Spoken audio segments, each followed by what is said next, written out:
Buenos días. Empezamos un poco tarde. Yo voy a intentar ser un poco más breve de lo que suelo para que mis compañeras tengan tiempo de exponer el trabajo que estamos haciendo en Málaga con más detalle, sobre todo atendiendo al público que me han dicho que habéis asistido, que sois muchos profesionales educativos, más de 140 me dicen. Yo creo que realmente es importante que veáis con detalle cómo estamos dando una respuesta en Málaga a este tipo de problemas y a este tipo de dificultades. Pero bueno, hay que hacer también una introducción del proyecto y contaros realmente cuál es su dimensión y cómo está organizado. Lo primero que os quería decir es que este es un proyecto en el que colaboramos, pero no colaboramos de manera estética, sino que colaboramos de verdad entre psicólogos, logopedas, los profesionales de la escuela pública que están ahí en medio, que han sido cruciales para este proyecto, y también neurocientíficos y ingenieros. Y no sé si pensáis que a lo mejor no tienen nada que ver con esto, pero tienen muchísimo que ver. Ahora intentaré brevemente explicarlo. Lo primero que quiero haceros llegar la idea es de que, claro, el papel de los investigadores y de los profesionales educativos está básicamente centrado en crear métodos de evaluación o métodos de intervención que mejoren la vida de los alumnos que tienen estas dificultades. Pero evidentemente, y creo que afortunadamente, vais a tener posteriormente una ponencia sobre normalización en la escuela. Nada de lo que se investiga, nada de la evaluación, nada de la intervención puede realmente funcionar si un niño no está adecuadamente normalizada su estancia en la escuela.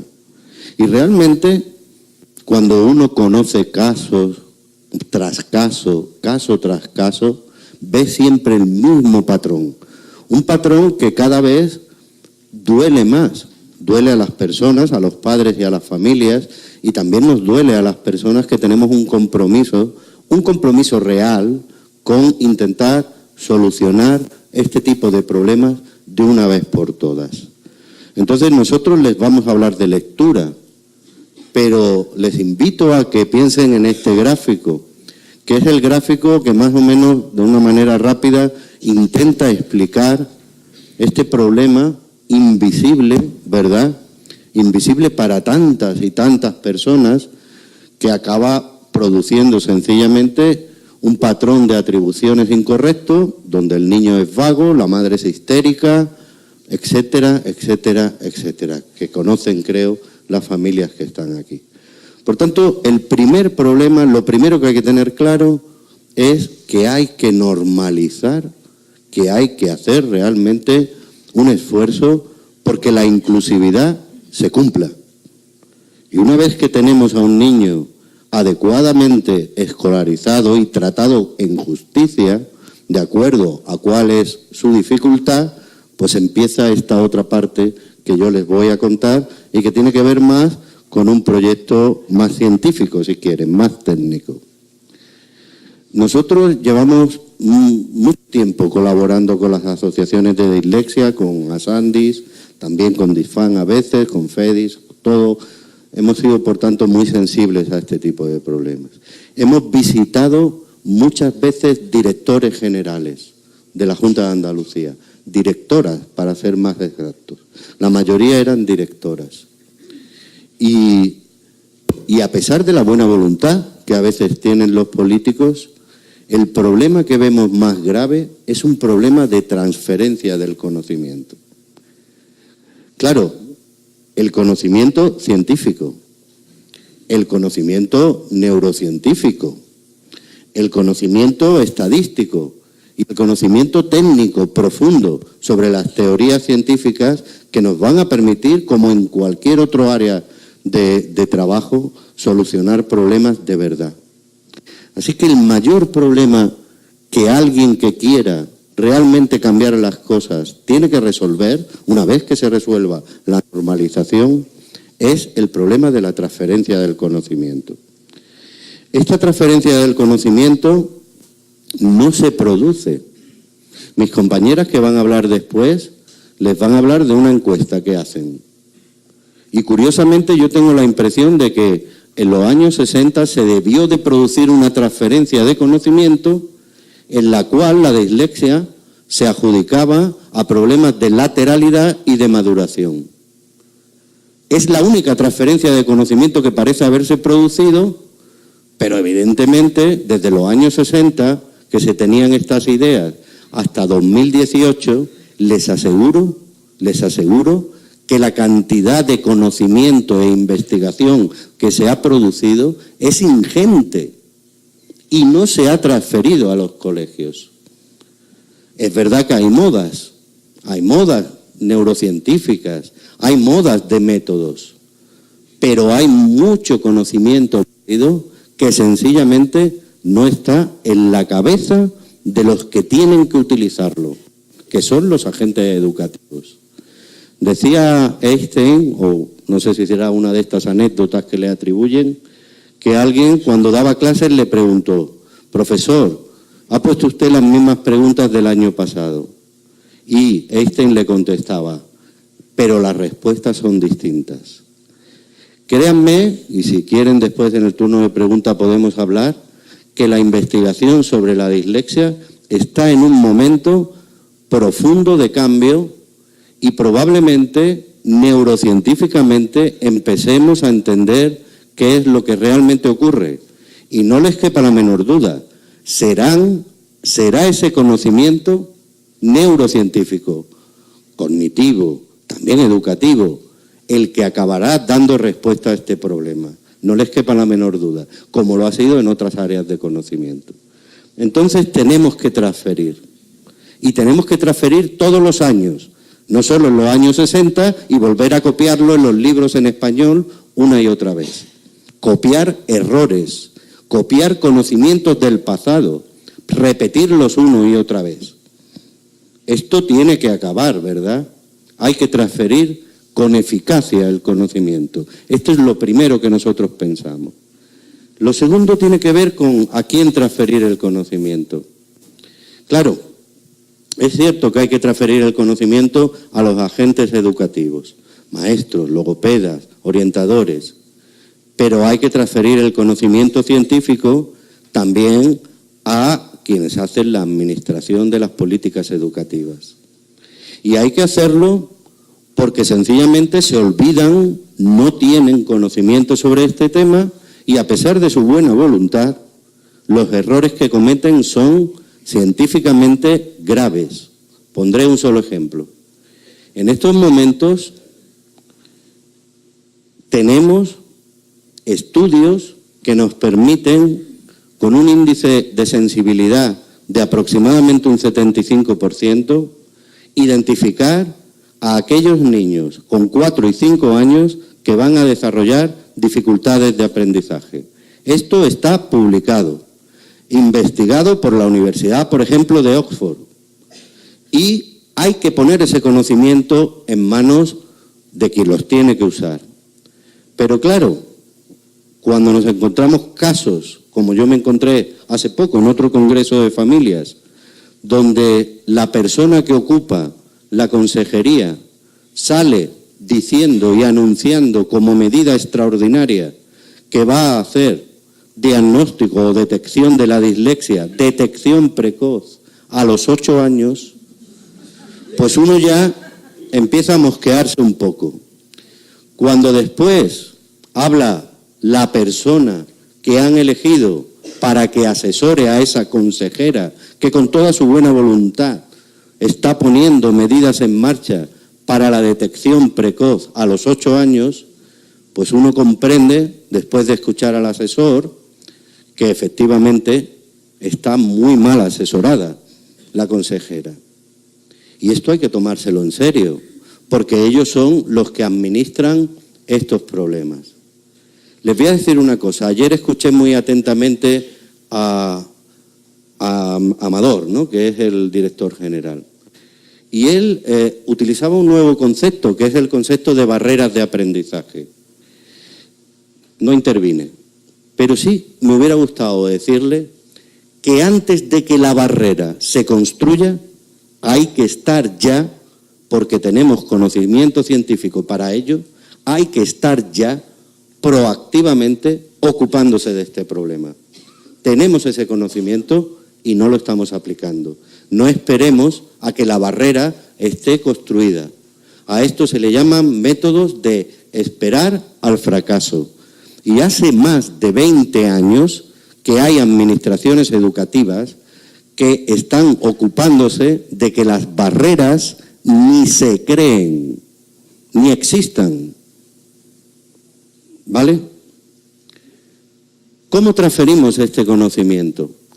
El Grupo LEEduca no tiene una respuesta perfecta para esto. No tenemos medios, no tenemos un CEP, no tenemos cursos de formación adecuados, pero bueno, hemos encontrado una solución que creemos que puede ayudar a que este conocimiento rápidamente llegue a los agentes educativos, y son las nuevas tecnologías. Por eso tenemos una plataforma de Internet. Y ahora les pondré ejemplos de cómo un conocimiento científico que prácticamente se adquirió el año pasado puede estar este año ya en las escuelas y no esperar, porque fíjense el ejemplo por el que empecé. La mayor parte de las ideas que tienen muchos agentes educativos son de los años 60. Francamente, esto hay que cambiarlo y con agilidad. Nuestra plataforma, por lo menos, ayudará en cómo transferir ese conocimiento. Y fíjense, el conocimiento no solo hay que transferirlo, hay que evaluar y monitorizar si funciona. Máxime en temas donde se cruzan diferencias culturales y ortográficas. Podemos hacer transferencia del conocimiento y la investigación que se hace en inglés, pero el inglés no es el español, y el español tiene unas características propias. Por tanto, cuando trasladamos la evidencia científica que se obtiene el 90 o el 95% en una lengua que tiene una ortografía especialmente particular al español, tenemos que ver dentro de cada escuela si realmente la adaptación que hemos hecho de ese sistema es una adaptación que funciona. Hay que medir. En educación hay gente que tiene miedo a medir. Es como si le diéramos una medicina a alguien y nos importara nada si la medicina hace efecto o no. No midiéramos después. Bueno, pues igual estamos perdiendo el tiempo, gastando recursos y los sistemas que estamos utilizando no funcionan. Nosotros estamos empeñados, por tanto, en que las soluciones sigan más o menos estas ideas que les voy a exponer. Tiene que entrar de una vez por todas la práctica basada en la evidencia en las escuelas. Tiene que abandonarse de una vez por todas la idea de que una búsqueda superficial en Internet o una pregunta a la compañera o simplemente mi experiencia, por muy valiosa que sea, después de 20 años de trabajo, por muy valiosa que sea esa experiencia, va a solucionar los problemas. En el área de salud, a nadie se le ocurriría que la gente, los médicos, estuvieran aplicando sus experiencias personales, los métodos que le han encontrado en Internet, etcétera, etcétera. Necesitamos práctica basada en la evidencia. Necesitamos homogeneidad en los sistemas de evaluación. No es una tontería. Los test, para los que trabajamos con ellos y los conocemos, sabemos que cuando medimos con este test, el sujeto está aquí, y cuando medimos con otro test de lectura, que se supone que es equivalente, el sujeto está aquí. No son instrumentos perfectos. Por tanto, las administraciones deberían pensar muy bien en homogeneizar sus sistemas de evaluación, porque si no, en un sitio un niño tendrá dislexia y en otro colegio al lado, porque a alguien se le ha ocurrido aplicar otro test, pues no la tendrá. Necesitamos monitorizar, como le he dicho antes, no me paro más. Pero no se pueden poner medidas educativas en marcha, crear y gastar recursos públicos y no saber si funcionan después. ¿Cómo podemos hacer esto? Pues esto es permanente en nuestros sistemas educativos. Necesitamos que lo que hagamos tenga capacidad de actualización. Ahora les voy a poner un ejemplo. La ciencia cambia todos los años. Y ese conocimiento es útil. No son cosas raras. Ayer me enfadé. No son KGBs y FBIs. Hay KGBs y FBIs. Siempre hay gente que utiliza el conocimiento pseudocientífico para aprovecharse. Pero hay conocimiento científico y hay que aplicarlo actualizadamente. Necesitamos también plantearnos como sociedad dónde vamos a llevar estas ayudas. El Grupo LeEduca, frente a otro tipo de metodologías que primero trabajan tarde y después, además, trabajan con métodos muy caros que solo pueden pagar determinadas familias, cree que hay que crear un sistema que se pueda implementar dentro de las escuelas públicas para todos los niños. Esto es lo que hay que hacer. Un sistema para todos, no un sistema que se aplica tardíamente y además solo para quien tiene 150 euros al mes que le sobran, o 400. Pues hay que hacerlo así. Hay que hacerlo con realismo. Verán, en la universidad sabemos muchos conceptos, pero no conocemos la escuela. Yo no conozco la escuela, no conozco sus condiciones, no conozco bien a los niños, solo los conozco en libros. Necesito a mis compañeras que sí están en la escuela, en esas condiciones concretas y realistas, con esos niños que conocen muy bien.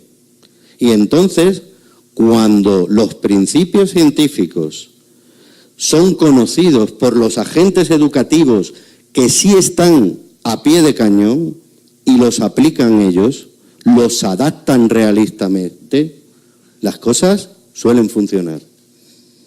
Por eso hay que ser realistas. Y finalmente necesitamos coordinación. Y ahora lo vamos a ver. La dislexia no es algo que aparece a los 8 años. Es un trastorno neuroevolutivo. Tiene fuerte determinación genética. Sus síntomas aparecen tan pronto como en el primer año de vida. Estas cosas nos deberían llevar a poder, por tanto, coordinar los sistemas de salud y de educación infantil, muy importante esa educación infantil, con la educación primaria, para que no lleguemos a tener niños con 8 años deprimidos, familias desesperadas. Se puede localizar, se pueden identificar estos problemas y se pueden poner medidas mucho antes, porque existe el conocimiento, pero no es aplicado. Este es el problema que tenemos. Les decía el conocimiento científico. Yo a las familias, que sé que a veces están desesperadas, les digo, por favor, no practiquen ustedes terapias que no sirven para nada. Tiran el dinero y al final el niño no mejora. Y los niños disléxicos no se mueren, como este caso de homeopatía que se dio en Italia hace un año, creo, aproximadamente, pero se deprimen y arruinan su vida y salen de los colegios y acaban en la exclusión social. Así que, bueno, mueren poco a poco, ¿verdad? Por tanto, aunque estén desesperados, tómense en serio lo que se han tomado en serio en países como Estados Unidos. En Estados Unidos, en vez de menospreciar las KGB, las FIs y todas estas cosas, lo que han hecho es crear una agencia, que igual que hay una agencia del medicamento, esa agencia controla e informa públicamente en una web pública de cuáles son los tratamientos disponibles de cuál es su eficacia y, por tanto, de por qué la deberíamos de utilizar en un momento u otro. Eso es lo que hace la administración educativa americana. Informar bien a sus ciudadanos de si les están engañando o no les están engañando. Nosotros no tenemos nada parecido y creo que vamos a tardar mucho en tenerlo. Y hay que tener otra idea muy importante en la cabeza. Cuando hablamos de estos problemas, tenemos siempre diferentes tipos de magias, ¿no? Yo he creado un test, tú has creado un sistema de intervención, el otro ha creado otra cosa. Pero realmente lo que no tenemos es una estrategia integral, una estrategia bien pensada para acompañar a estos niños desde su etapa infantil hasta que tienen que presentarse a una oposición de jardinero y tienen que estudiarse 15 temas y están en desventaja. No tenemos esa estrategia. Nadie parece ocuparse de esto. Y la estrategia, por tanto, tiene necesariamente que ocupar el ciclo vital de la persona. ¿Por qué tiene que ocupar ese ciclo vital? Porque esta investigación científica ingente nos ha dado más o menos un esquema que yo intento ahí comprimir, ¿verdad? ¿Qué nos dice la investigación científica? Que hay un problema determinado en la herencia, determinado hereditariamente, perdón. Cualquiera de vosotros, familias que tenéis este problema, deberíais de comunicarlo a vuestro pediatra. El pediatra debería de comunicarlo a los servicios de atención temprana y de educación infantil. Y el de educación infantil debería de transmitirlo al maestro de educación primaria. Los efectos de este problema han sido identificados, y ahí lo que voy poniendo es algunos segmentos que en otras intervenciones comento, en estudios con niños con 2 meses, con 4 meses, con 7, con 8, con 12, con 30 meses. Ya hay síntomas, ya hay diferencias que se pueden ir viendo y sobre todo sabiendo que hay una carga genética aquí. Hay un periodo, además, especialmente todavía, donde podemos hacer prevención. Los sistemas de prevención no los escucho hablar a nadie, prácticamente. No sé en qué parte de la legislación están, pero deberían de estar en algún sitio. Hay otro momento especialmente importante que es la intervención temprana. Y de lo que más se habla es de cuando el niño ya ha fracasado y tenemos sistemas únicamente de intervención posterior. Por cierto, sistemas que muchas veces no tienen en cuenta en la evaluación que esto es un trastorno evolutivo, o sea que sus síntomas cambian durante el proceso de desarrollo y escolarización. Y por tanto el test que me sirvió a los 7 años o las medidas que tomé como referencia para hacer el diagnóstico igual no me van a servir cuando esté trabajando con un niño adolescente o con un adulto. Así que hay que tener en cuenta esta evolución. Y hay que tener en cuenta también que el déficit es permanente. Se compensan los problemas, pero el déficit no se va de la cabeza. No se ha ido de la cabeza. No nos va a dar tiempo a entrar en estas cosas. ¿Qué hemos hecho en el proyecto LeEduca? Bueno, tenemos muy pocos medios y hemos hecho empezar por donde creemos que la investigación nos dice que nuestras medidas van a ser más eficaces. Hemos empezado, sencillamente uno revisa la literatura y lee lo siguiente. Lee que los programas de intervención, de prevención en conciencia fonológica producen una disminución en el impacto de las dificultades de aprendizaje que alcanza un tamaño del efecto, estas son las palabras que nos gustan, ¿verdad?, del 70%. En cristiano, lo que quiere decir es que en los colegios que se toman medidas de este tipo, en lugares que alguien se ha tomado la molestia de medir y estudiar longitudinalmente, encuentran que cuando se toman estas medidas, en vez de encontrarte 100 niños con dificultades de aprendizaje, te vas a encontrar 30. Bueno, merece la pena, ¿no?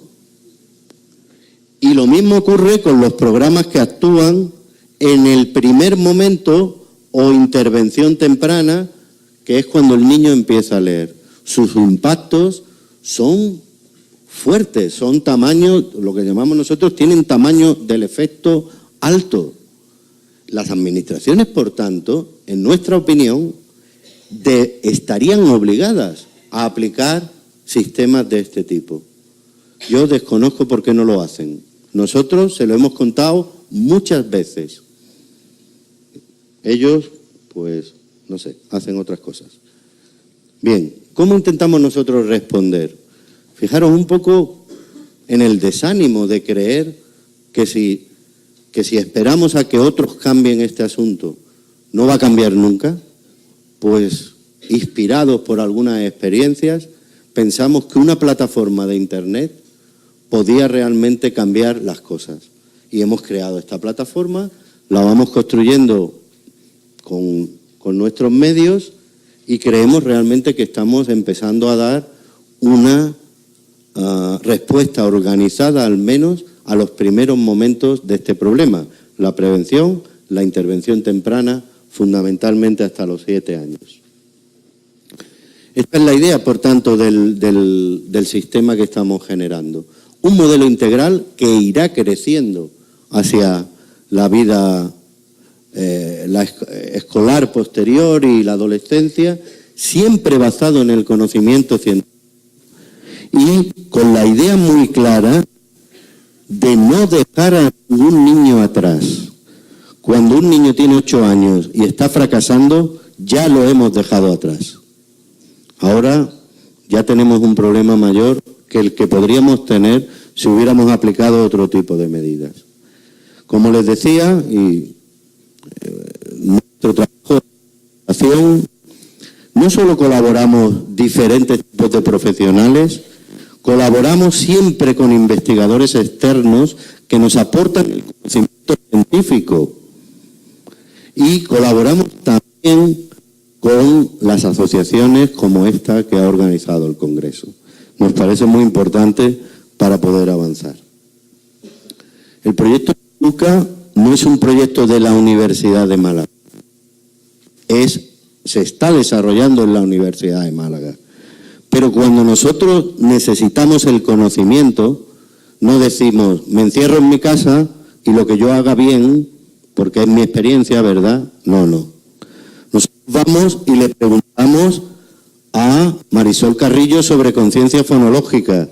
Le preguntamos a Cerniclas, que es un investigador francés, sobre percepción categorial. Le preguntamos a Fran Ramos o a Usa Goswami sobre las nuevas teorías del muestreo temporal que están dando lugar a nuevas terapias. Le preguntamos en España, o bueno, también en Francia, por otras hipótesis alternativas. Estaremos en contacto con los investigadores, les pedimos sus tareas, sus materiales y los vamos incorporando a nuestro sistema. Es una práctica basada o guiada por ahora en la evidencia. Ya veremos si después funciona o no. El proyecto sigue una doble estrategia para llevar el conocimiento rápidamente al colegio. La doble estrategia es, si un investigador francés me ha dado una tarea, como ocurrió hace poco, pues nosotros seguimos una doble estrategia. Por un lado, aplicamos la tarea en condiciones experimentales controladas. Pero por otro lado, cogemos la tarea, la simplificamos, nuestro equipo de logopedas la aplica a miles de niños en los colegios y la analizamos para ver si tiene poder predictivo o poder como evaluación. Esta colaboración que hemos conseguido, que permite que haya 80 colegios de la provincia de Málaga haciendo este trabajo al mismo tiempo, este trabajo, fijaros lo que ha hecho, y por eso también muchos investigadores externos colaboran con nosotros.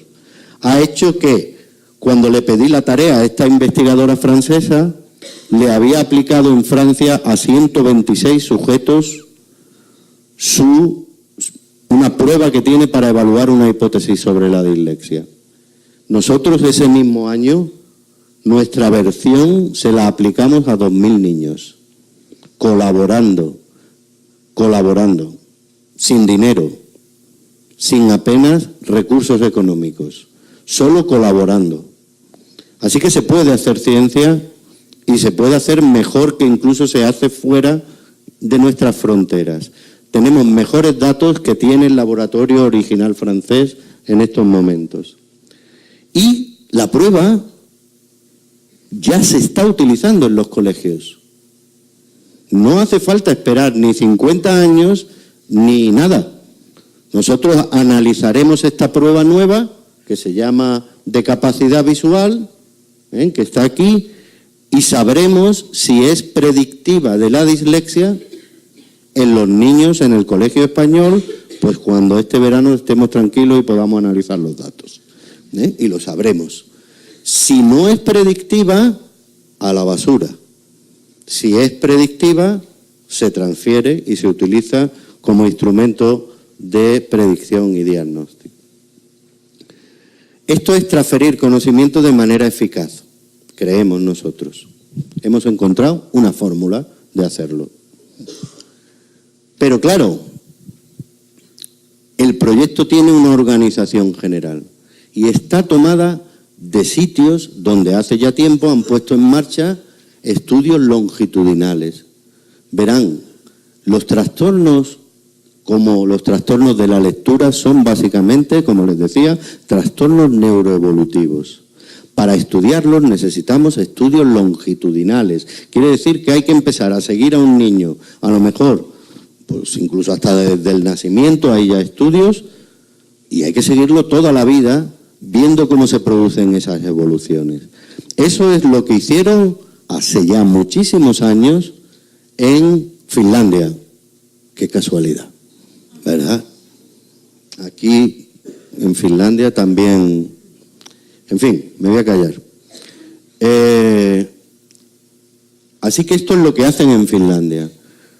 ¿Qué otra medida nos interesó desde el principio para organizar nuestro sistema?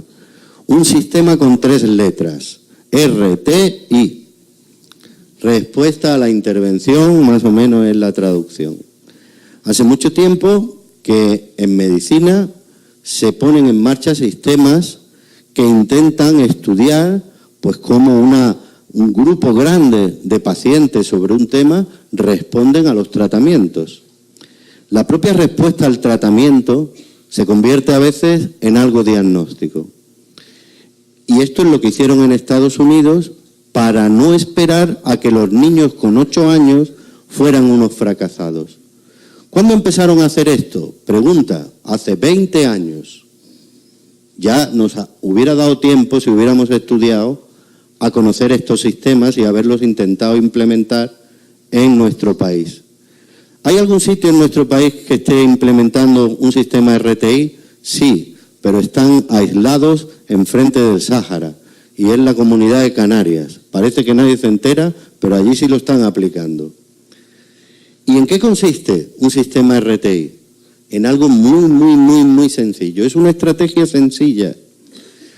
Cuando ustedes tienen a su hijo con fiebre, lo primero que hacen es tomar una medida. Dice, voy a darle un antitérmico. Le dan el primer antitérmico. ¿Verdad que le ponen el termómetro a ustedes? Para ver si reacciona al antitérmico, ¿verdad? Pues esto no se hace en educación, no se ponen termómetros, porque lo cuantitativo es malo para muchas personas que están en la educación. Le ponen el antitérmico, ¿verdad? Y después de poner el antitérmico, ¿qué más hacen? Pues ver si baja la fiebre. Si baja la fiebre, hemos acabado. El niño otra vez a jugar. Pero claro, hay niños que no responden a el antitérmico. ¿Y entonces qué hacemos? Bueno, pues me dijo el pediatra que combinara los 2 antitérmicos, le ponga primero uno, después el otro, o no sé, lo ponga. Vas intensificando y cambiando las medidas. Todavía no sabes si tu hijo va a tener gripe, le hace dislexia, o va a tener una pulmonía, le hace dislexia. Todavía no lo sabes, pero ¿verdad que has empezado a actuar antes? ¿Y verdad que has empezado a medir si la actuación que estás llevando a cabo tiene o no tiene un impacto? Pues lo mismo hacen con la lectura en Estados Unidos. miden, ven los niños que parece que tienen fiebre, le ponen un primer tipo de tratamiento, algunos responden al tratamiento, otros no responden al tratamiento, se intensifican los tratamientos para este grupo. Todavía no tenemos diagnóstico de dislexia, pero ya se está haciendo este trabajo.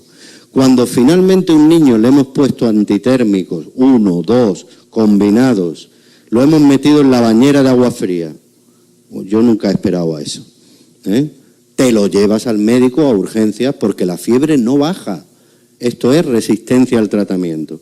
Entonces va el médico y te dice, es que su hijo tiene, y hace un diagnóstico. Y esto puede ocurrir perfectamente si tenemos un sistema organizado de respuesta al tratamiento dentro de nuestras escuelas. Alguien lo debería organizar. Nosotros lo estamos organizando a través de nuestro sistema de Internet. Bueno, este es nuestro estudio longitudinal, solo es para presumir de que tenemos muestras ya completas. En junio mediremos esta cohorte desde los 4 hasta los 7 años, seguimos otras cohortes y alguien me preguntaba cómo va el estudio LeEduca. Aquí en este momento empezaremos a estudiar la prueba que pasó el niño en 4 años, qué poder predictivo tiene para decirnos el nivel de lectura que tiene ahora mismo. No les voy a contar más, pero ahora mismo de esto, pero tendremos ya resultados. Estamos organizados como un sistema RTI, un sistema piramidal. Ese sistema piramidal empieza por lo primero que le van a contar mis compañeras, un sistema de estimulación del lenguaje. Esos sistemas que tienen impacto del 70%, de un tamaño del efecto del 70%. Esto es lo primero que hay que hacer. Después habría que hacer una enseñanza de la lectura basada en la evidencia. Pero en esto no nos hemos metido porque nos arañan si les cambiamos los métodos de lectura y les decimos que hoy día se conocen qué métodos son más eficaces, aunque a estas personas les guste más otro. Es que a mi compañera de al lado le va muy bien con este método. Bien, perfecto, pero es que se sabe. Y esto no me atrevo a cambiarlo. Bueno, tenemos baterías de marcadores de riesgo, baterías de detección precoz y un sistema de intervención temprana que está también en marcha y que estará listo en septiembre. Y por supuesto un sistema de diagnóstico diferencial homogéneo, el mismo, con pruebas bien seleccionadas. Este es el proyecto LeEduca. Otras veces me extiendo mucho y hablo mucho sobre de dónde sale este esquema que les voy a presentar. Pero por supuesto sale de estudiar artículos científicos, que es que hay que estudiar. No solo venir a estos congresos para que te lo cuente otro, ¿verdad? ¿Qué es lo que hace el proyecto LeEduca? Estudiar. Entonces estudia la evidencia disponible y llegamos a la conclusión, porque lo están haciendo también en otros lugares y en otros países, nos fijamos en los mejores laboratorios, en Oxford, en Finlandia, en Estados Unidos, también en Holanda, ahora en Alemania, en Canarias. Nos fijamos en los que ya tienen resultados publicados. ¿Y a qué conclusiones llegamos? Llegamos a la conclusión de que para poder hacer una batería de marcadores de riesgo, para detectar la dislexia, incluso para diagnosticarla, lo primero que hay que tener en cuenta es el factor hereditario. A los 4 y 5 años, el predictor más potente es la herencia. Es un predictor potente. Posteriormente hay otros predictores cognitivos o de otro tipo, que ahora veremos las pruebas, que van ganando poder predictivo. Posteriormente, los siguientes predictores provienen de la hipótesis fonológica, de la conciencia fonológica, de la memoria verbal a corto plazo y de lo que se llama la medida de la velocidad de los procesos léxicos. Esas 3 pruebas tienen un alto poder también predictivo y conforman lo que es la hipótesis fonológica clásica. Hay otras hipótesis sobre el origen de las dificultades de la lectura que nos dicen que hay niños cuyos problemas no están determinados solo por la fonología, sino que están también determinados por problemas en el vocabulario, por otros problemas fonológicos o por por problemas con la gramática. Así que el proyecto LeEduca se fija en cómo los laboratorios hacen esto y cogemos y copiamos, adaptamos las pruebas de vocabulario, de morfosintaxis, etcétera. Aunque no es de nuestro gusto, hay un fuerte campo de investigación que ha desarrollado diversas ideas sobre que la dislexia podría tener algún tipo de relación con problemas de percepción visual. En la mayor parte de estos estudios la evidencia es menor y los grupos serían grupos muy pequeños, en mi opinión. En fin, bueno, esto es discusión científica, pero en general el impacto de los problemas visuales en los niños disléxicos es netamente inferior al que es en la hipótesis fonológica. Aún así, nuestro grupo revisa la literatura, las pruebas de Valois, las pruebas de problemas con la orientación en la lectura o problemas de los clásicos de convergencia y frecuencia de la teoría magnocelular. Revisamos esa literatura y adaptamos nuestras pruebas.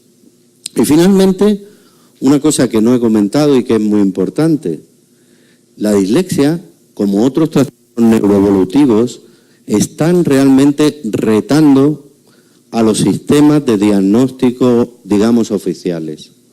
En el DSM-5, cuando una persona quiere aplicar la receta para identificar la dislexia, o la receta para identificar un TDAH, o la receta para identificar un trastorno específico del lenguaje, se encuentra un conjunto de síntomas y un protocolo para identificar estos trastornos. Pero lo que la investigación cada vez nos está poniendo más de manifiesto es que estos trastornos no son totalmente independientes, no son compartimentos tan estancos como parece que se podría deducir, ¿verdad?, al ver esos protocolos. Están relacionados, son comórbidos más allá de lo esperable. Fíjense, si el TDAH tiene una prevalencia de aproximadamente un 5% en la población, ¿por qué diablos, según los estudios, tiene un 25 a 40% cuando la población que miramos, la población sobre la que hacemos las estadísticas, son disléxicos? Algo raro pasa ahí, ¿verdad? Algo raro pasa. Pueden fallar las técnicas diagnósticas, pero también podría ser que sencillamente los trastornos neuroevolutivos no son compartimentos estancos, sino que pudieran compartir algún tipo de etiología común. Bueno, esto lo voy a dejar un poco.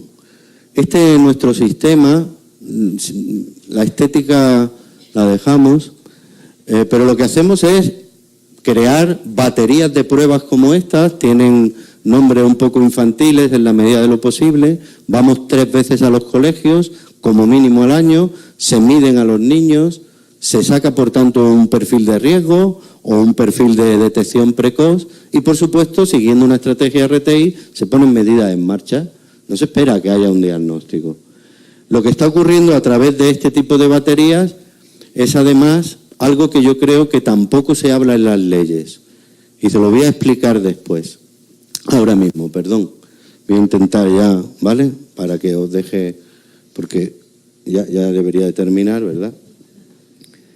Verán, la ley que van a tener aquí en Castilla-La Mancha, hay gente que sabe de esto, yo no. Hago todo lo posible siempre por no leer ninguna ley.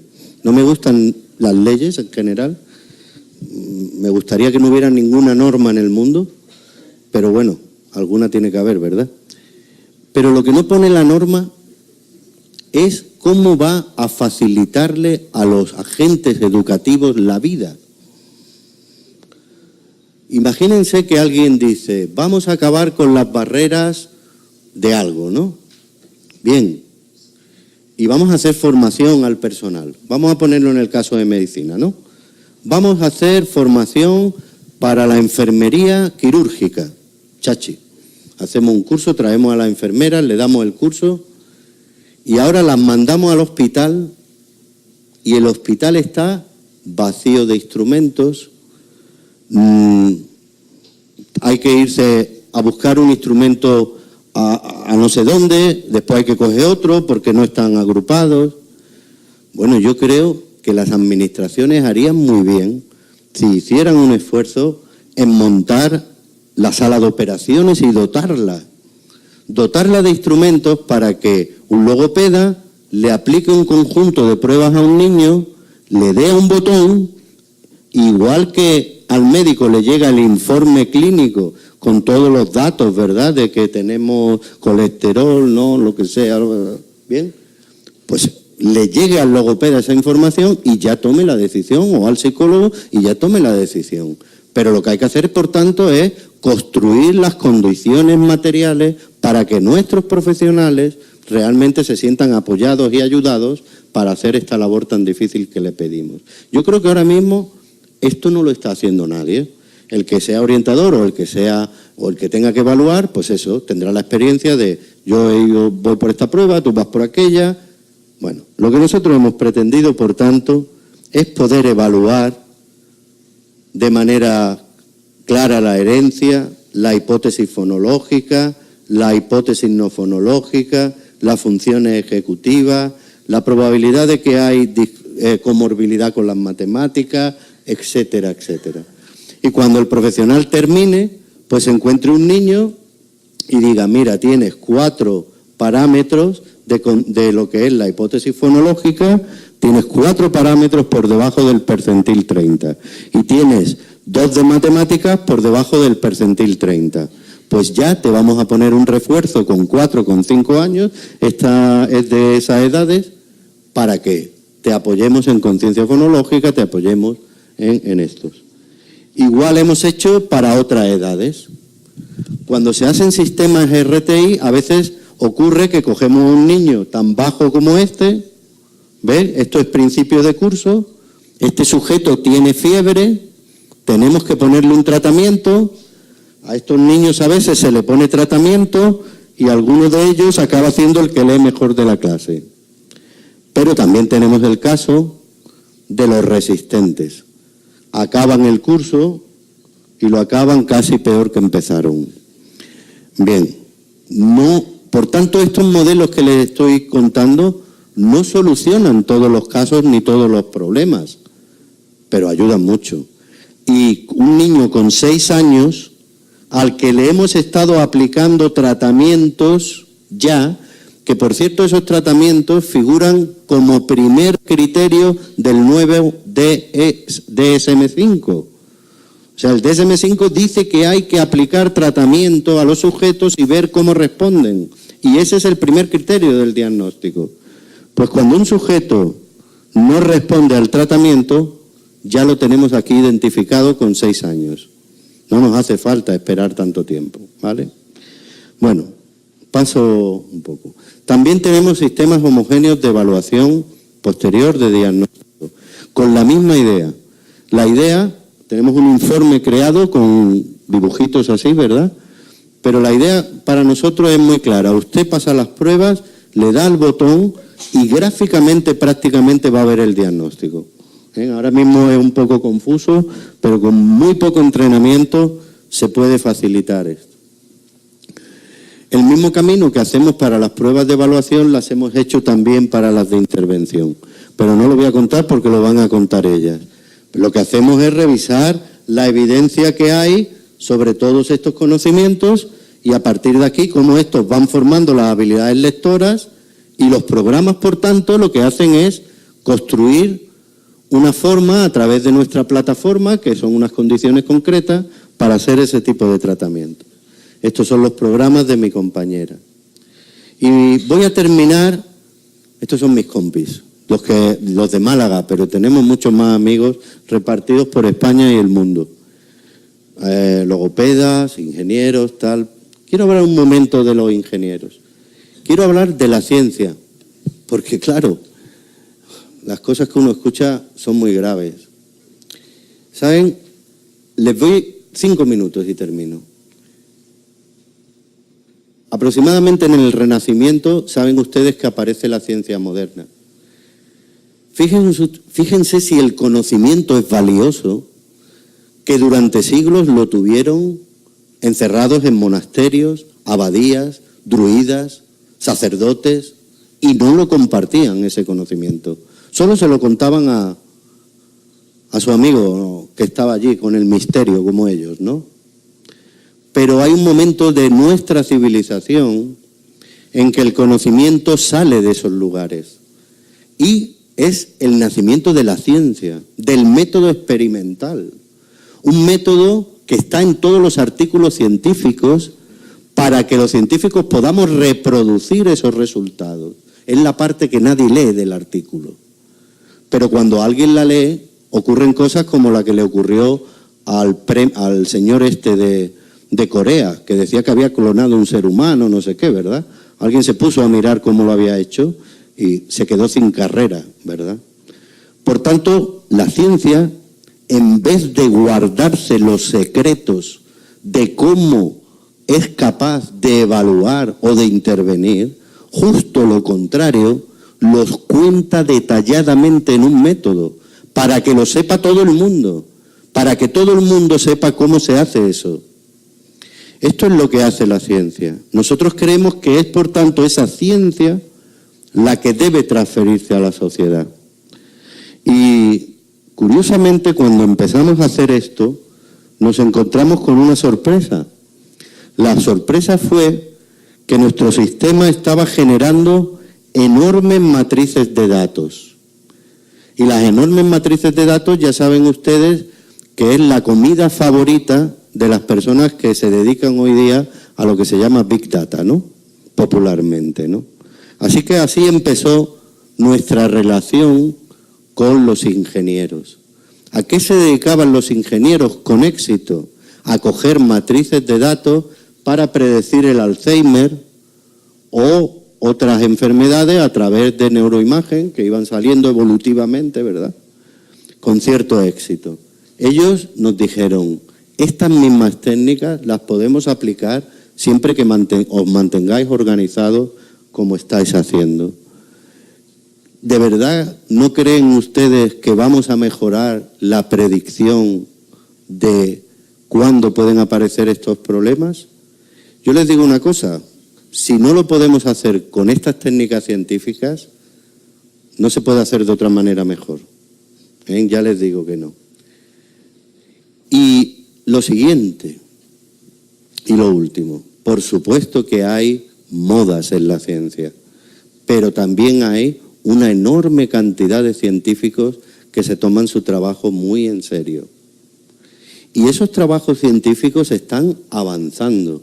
Y yo les digo aquí que creo que en el plazo aproximadamente de una década va a haber realmente cambios revolucionarios en la detección temprana de la dislexia, utilizando métodos que mezclan, que hibridan técnicas como las que nosotros aplicamos en los colegios, las tareas que conocemos, con la investigación del cerebro. Ya hay estudios en el MIT, que tanto gustan citar, ¿verdad?, donde la sensibilidad para detectar a este tipo de niños ha mejorado por encima del 75%, mezclando, hibridando datos neurocientíficos con datos neuropsicológicos. ¿Qué es lo que pasa? Que para hacer eso necesitamos una máquina de fMRI que vale no sé cuánto y que además es un coste enorme. Entonces esos diagnósticos son difíciles de llevar a la práctica. Afortunadamente empieza a haber otro tipo de máquinas que no ven que estas letras no es fMRI, sino que es FNIRS. Pues esta maquinita, por ejemplo, que vale 30 o 40.000 euros nada más, la otra vale 1 millón de euros, cosas así, no sé, una barbaridad. Estas maquinitas, con este tipo de maquinitas, estoy convencido que dentro de 8 o 10 años detectaremos en el cerebro de niños de 3 y 4 años con alta sensibilidad a aquellos niños que van a padecer dislexia. Lo digo aquí ahora, por si nos vemos dentro de ese tiempo, para que vean que esto de la neurociencia no es una moda. Bueno, nuestro trabajo como grupo, a pesar de que nos interesa la ciencia, tiene un objetivo único y final, no lo perdemos de vista, no lo podemos perder de vista porque nuestro trabajo se transformó cuando contactamos con Asandis, cuando contactamos con las familias, cuando vimos el dolor y la injusticia que padecían. Todo lo que hacemos lo hacemos pensando que se transfiera y que tenga, por tanto, el impacto social que ustedes están demandando. Bueno, con esto termino. Gracias. No les cuento lo demás, ¿vale?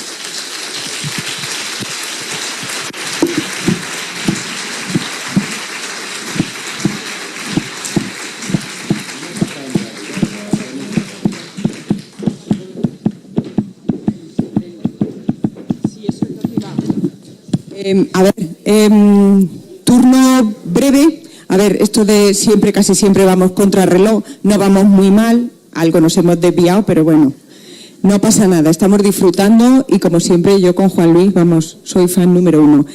¿Tenéis alguna pregunta? ¿No? Vale.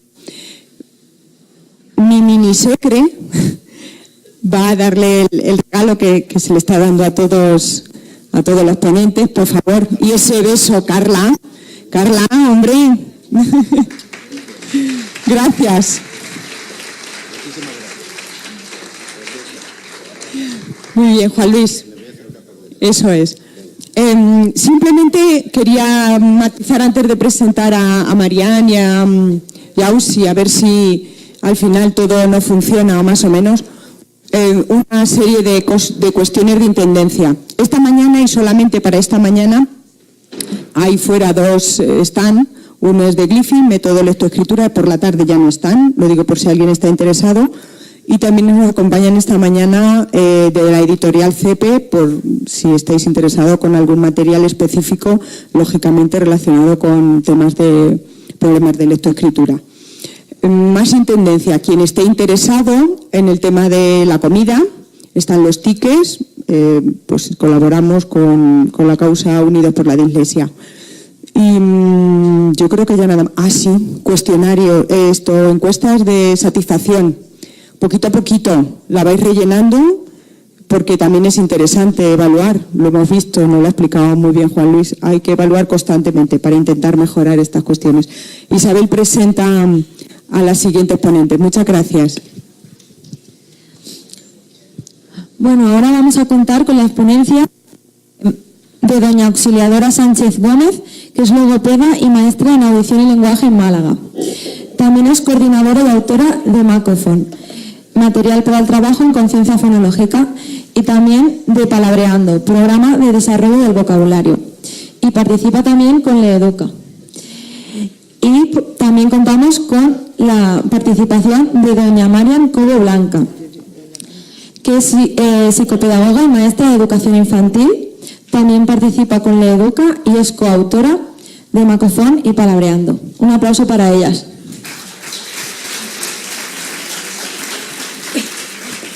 Y muchas gracias por estar aquí un sábado lluvioso.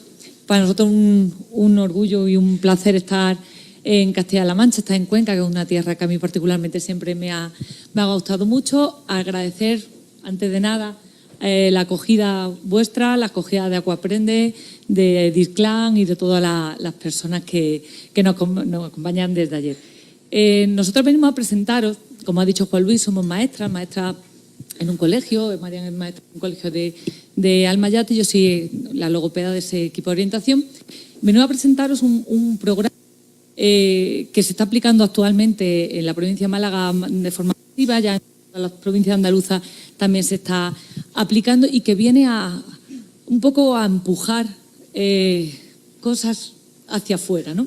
Y hablando de empujar, dejadnos que empecemos contando una pequeña historia de un maestro samurái que iba con su discípulo por la calle, hablando de lo importante que era hablar con la gente, de tomar contacto con la gente. A lo lejos vieron una casa que alrededor se veía que no había nada sembrado, una casa pobre, los niños jugaban descalzos, no había coche, no había nada alrededor, estaban alejados de todo.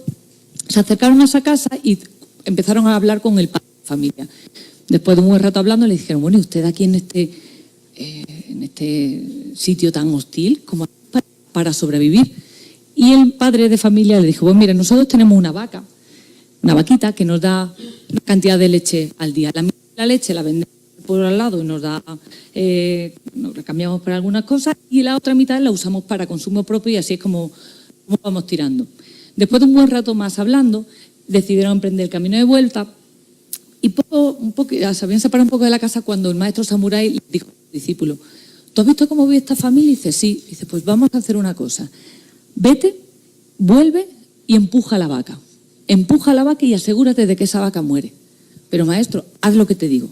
El discípulo, muy obediente, vuelve, empuja a la vaca y ve cómo la vaca cae y muere. Esa comezón, ese malestar acompaña al discípulo varios años hasta que decide ya, con la conciencia hecha polvo, volver a casa, pedir disculpas y ayudar a esa familia que pudiera hacer. Cuando se va acercando a la casa, sin embargo, se encuentra que la casa es diferente, hay sembrados, hay un coche, la casa es mucho más próspera.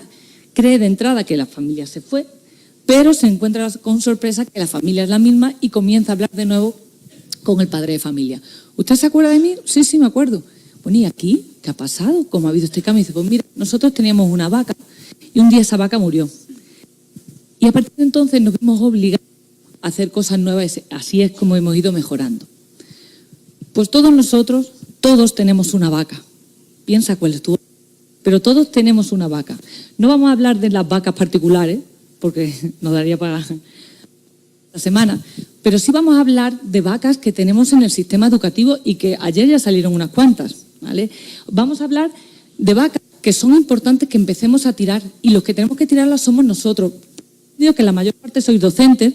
¿Cuántos sois maestros de infantil? ¿De primaria? ¿PTs? ¿ALs? ¿Orientadores? Muy bien. Estamos todos. Estamos pasando lista, a ver si estábamos todos. Estamos todos. Muy bien. Pues vamos a ver vacas. Vamos a ver la primera vaca. Lo ha dicho Juan un poquito al principio sobre esa encuesta. Nosotros llevamos 4 años colaborando con el proyecto de Educa y 4 años dando charlitas, pues, sobre todo, evidentemente, por la comunidad andaluza. Cuando hacemos los cursos siempre comenzamos haciendo esta pregunta a los maestros. ¿Qué aspectos consideráis que son fundamentales? Fundamentales para la enseñanza de la lectura, ¿vale? Para que ellos aprendan a leer. ¿Cuáles son esos aspectos fundamentales? Habremos hablado en este tiempo, sin temor a equivocarnos, con unos 3.000 maestros, algo más. Tenemos datos de menos, pero tenemos datos de casi 1.000 maestros. Y las respuestas que nos dan ahora son las mismas que nos daban antes de empezar a recogerlas. Normalmente las respuestas son estas, aquí. La más repetida, estas son las top.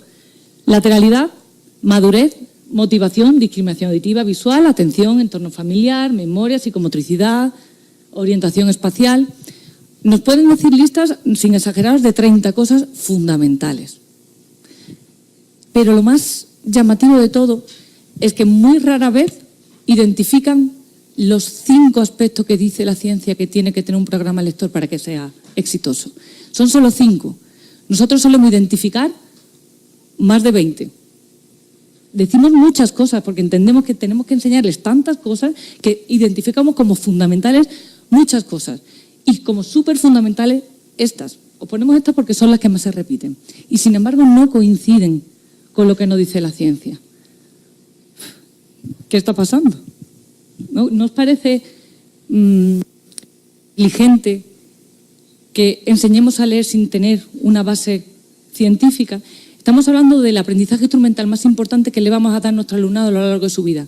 Y sin embargo, tenemos esa gran vaca que no identificamos los aspectos fundamentales que no desde hace 2 días, sino hace ya más de 20 años identifica la ciencia. Tenemos un problema y tenemos una vaca gorda, pero gorda, y hay que empujarla, porque si no, vamos a ver otra vaca. La legislación. Tampoco a mí me gusta especialmente, pero hay que comérsela y hay que trabajarla, ¿no?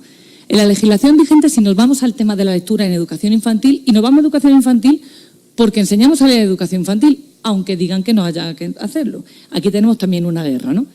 Aquí tenemos el LOE, el 11, el LOE, Real Decreto, decretos de todas las comunidades autónomas españolas, hablan de una aproximación a la lectura o de una iniciación a la lectura, así.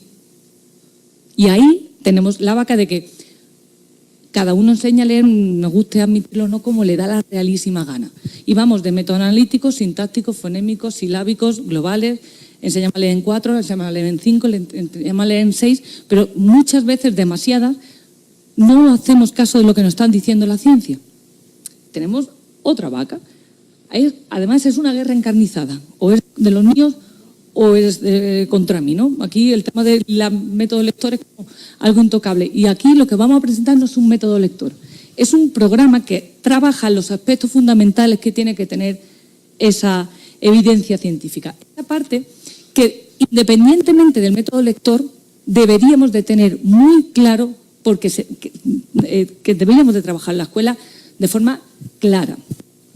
Porque hay antecedentes. Nosotros aquí en España efectivamente tenemos este desamparo legal, pero hay otros países, ahí por ejemplo tenemos a Estados Unidos, que en 1998 encargó a los principales investigadores de su país que hicieran una recopilación de las principales investigaciones que habían para resolver esa pregunta que hacíamos a los maestros y que a vosotros os hemos lanzado así un poquito de soslayo.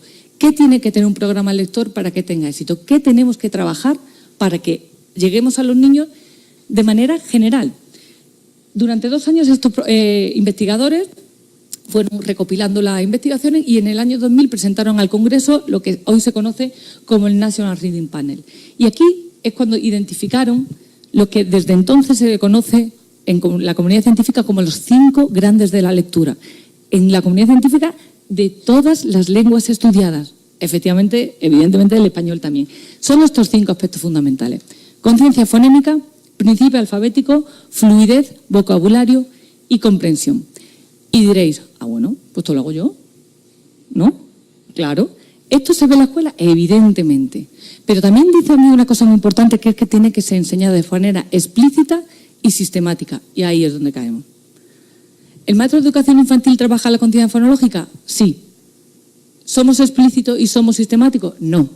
¿Trabajamos todos los niveles? No. ¿Trabajamos diariamente? No. ¿Trabajamos los niveles en los tiempos que tenemos que trabajar porque hay evidencia científica de cuándo tengo que trabajar cada nivel de conciencia fonológica? No. Aquí es donde fallamos. No es que no sepamos de qué va la historia, es que identificamos o damos más peso a otros aspectos que no son los que nos dice la ciencia. El tema de la madurez, que nos duele la boca y los oídos de escuchar la madurez lectora es qué nivel de conciencia fonológica tienes. Esa es la madurez lectora. Es que el niño no está maduro. Madúrale, actúa algo, ¿no? Porque el niño maduro habrá que ver cómo madura. Estos 5 aspectos fundamentales son aspectos que son específicos en el aprendizaje de la lectura. Los que de forma general identificamos son necesarios. No es que nos sirvan, pero la lateralidad, claro que sirve para aprender a leer. No para aprender a leer, no, para leer y para escribir, pero también me sirve para conducir, ¿no? La conciencia fonológica no me sirve nada más que para aprender a leer. Hay que diferenciar entre aspectos necesarios y aspectos que son específicos. Y esos son los 5 aspectos específicos. Y esos son los 5 aspectos a los que deberíamos dedicarle más tiempo en la labor docente, en la enseñanza de la lectura. Porque está demostrado que funciona. Lo que vamos a presentar es un programa que empezamos a desarrollar en nuestro colegio, que ahora están aplicando en muchos colegios andaluces y fuera de Andalucía, en Castilla-La Mancha. Hay varios colegios, sobre todo en Ciudad Real. Y funciona, claro que funciona, y tenemos datos que no creo que nos dé tiempo a mostraros. Tenemos unos datos llamativos del impacto que tiene este tipo de programas. Y sabíamos que iba a funcionar, y no porque somos más guays que nadie, es que hay evidencia de que esto es lo que funciona. Trabajado de manera, eso sí, explícita y sistemática. Cuando nosotros empezamos a diseñar el programa, además del National Reading Panel, nos encontramos con un modelo que se llama modelo simple de lectura, Simple View Reading Model, que está muy guay porque es simple de verdad. Y aquí lo que te viene a explicar el modelo simple de lectura es qué puede fallar para que una persona tenga un problema lector. Y te está diciendo que puede fallar o bien en el eje fonológico o bien en el eje de comprensión.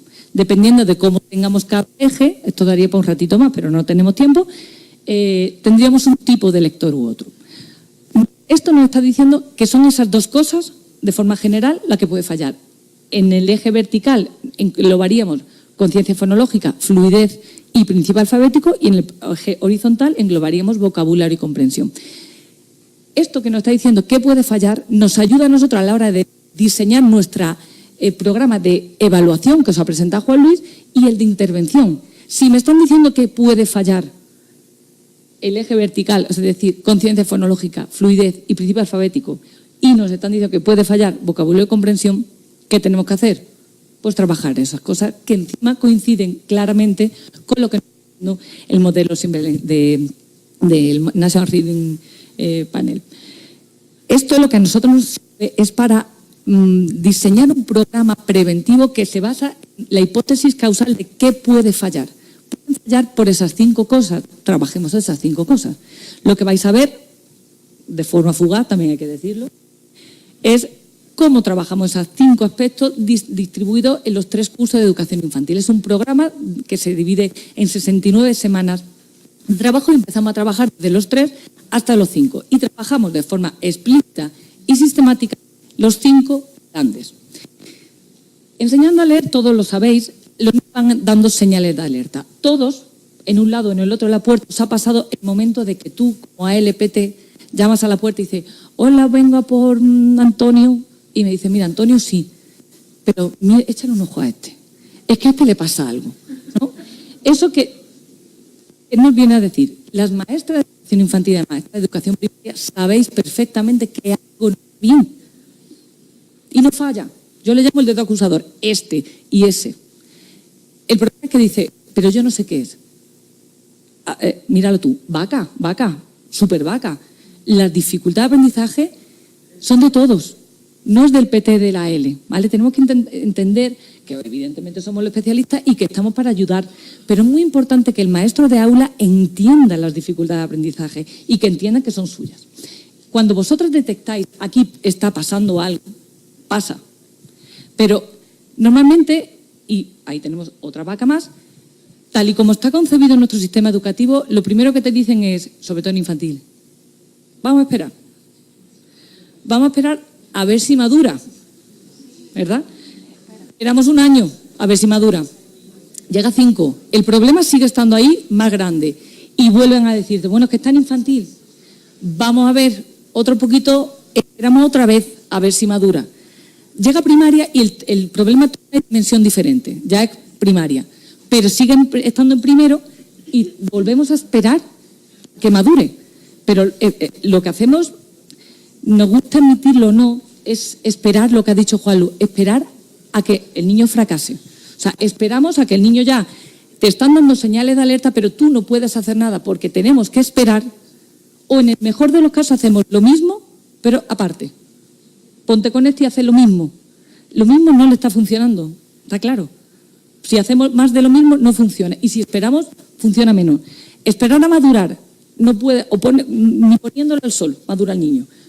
Tú necesitas, el trabajo es tuyo, el trabajo es nuestro, ¿vale? Eso es una vaca que es como, yo no puedo hacer nada, yo tampoco puedo hacer nada porque es que tengo el censo hasta arriba, yo es que tampoco puedo porque no sé qué, pero lo que hacemos, lo ponemos por lo otro y no echamos tierra encima, es que la realidad nuestra nos come, es que esperamos a que el niño se dé un trompicazo y cuando tenga, ya estamos en un tercero, entonces ahora sí, yo pongo todo para que el niño reaccione. Lo que hacemos es algo reactivo. Tengo un problema, pero espero que lo tenga y entonces reacciono.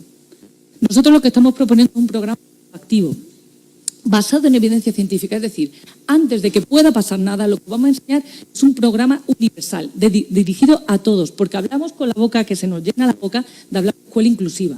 La escuela inclusiva implica que yo tengo que hacer algo de lo que se beneficien todos. Todos. Los niños que no tienen problemas de lectura aprenden a leer contigo, sin ti y pese a ti.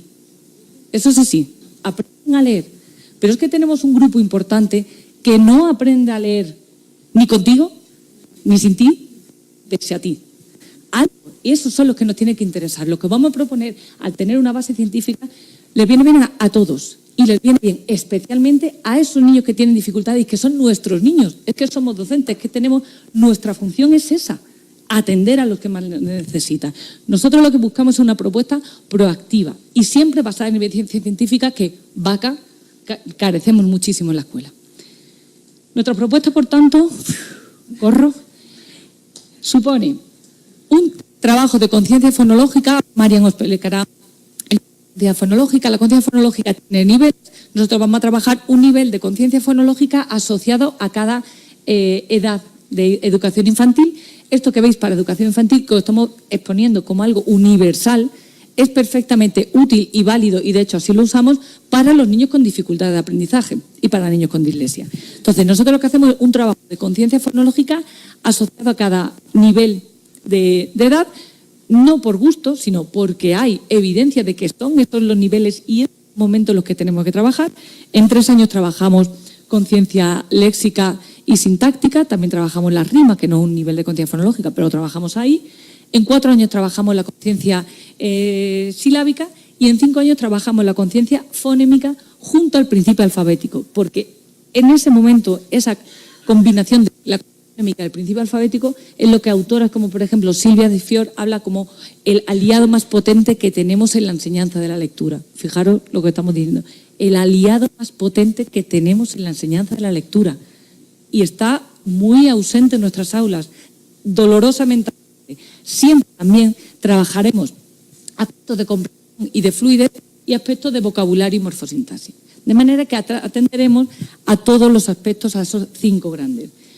Esta es nuestra cruz guía, nosotros le llamamos nuestra cruz guía. Lo que yo voy a presentar en lo que me queda de tiempo es cómo trabajamos ese eje horizontal. Marian os va a presentar la pena, Marian os lo va, como no da memoria, lo va radiando. Pero de los vídeos la verdad que es una pena que no lo podáis ver porque veríais cómo se aplica. Bueno, en el eje horizontal, como hemos dicho, se trabaja vocabulario y comprensión. ¿Cómo lo hacemos? Mira, para el trabajo de vocabulario nosotros nos fijamos mucho en el trabajo de un autor interesante que creo que merece la pena conocer y que estaría bien que bichara ahí un poquito, que se llama Isabel Beck. Esta mujer dice que hay que formar un vocabulario robusto y dice cómo hacerlo. Ahora ella, básicamente, porque no tenemos tiempo, habla de 3 niveles de vocabulario, 3 niveles de vocabulario que van desde el nivel 1, que serían las palabras básicas, a nivel 3, que sean las palabras más elaboradas, y las relaciona dependiendo de la frecuencia, la complejidad y el significado de las palabras.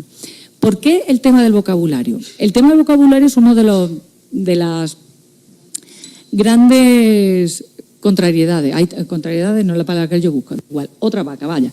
¿Qué pasa en el vocabulario? Los maestros tenemos la sensación real de que estamos trabajando el vocabulario porque hablamos mucho en la clase, ¿vale? Pero hay evidencia científica de que los maestros ponemos poco énfasis en la enseñanza del vocabulario. Creemos que trabajamos porque en la asamblea hablo mucho, porque me preguntan y yo digo lo que hay, pero la realidad, la evidencia, es que normalmente no nos sentamos a programar el tema del vocabulario como nos sentamos a programar otro tipo de cosas. Y porque además cuando sí decidimos el trabajo de vocabulario, hacemos un trabajo muy centrado en las relaciones semánticas, en los campos semánticos. Trabajamos fruta, toda la fruta, animales, todo lo hacemos como muy semánticamente. Y lo que nos están diciendo es que, además de establecer relaciones semánticas entre las palabras, debemos de establecer otro tipo de relaciones entre ellas que son efectivas. Para eso nosotros decidimos hacer un material que se llama Palabreando, que es el material de vocabulario, que con ese trabajo lo que nos garantizamos es la sistematicidad. Además del tema del campo semántico, tenemos estos tipos, hay me parece que 26 tipos de actividades diferentes de trabajo en vocabulario, que van evidentemente desde el campo semántico, pero trabajamos otros aspectos que son necesarios para ayudarnos a sistematizar, que van más allá del campo semántico y que reproducen modelos que hacemos nosotros cuando leemos, ¿vale? No tenemos tiempo para entrar en todo, pero sí, por ejemplo, ponemos un ejemplo. Esto sería una actividad para 3 años que llamamos palabras relacionadas. Si buscáramos una relación semántica, el bombero sería un lechero, que me ha salido el país de las letras de repente.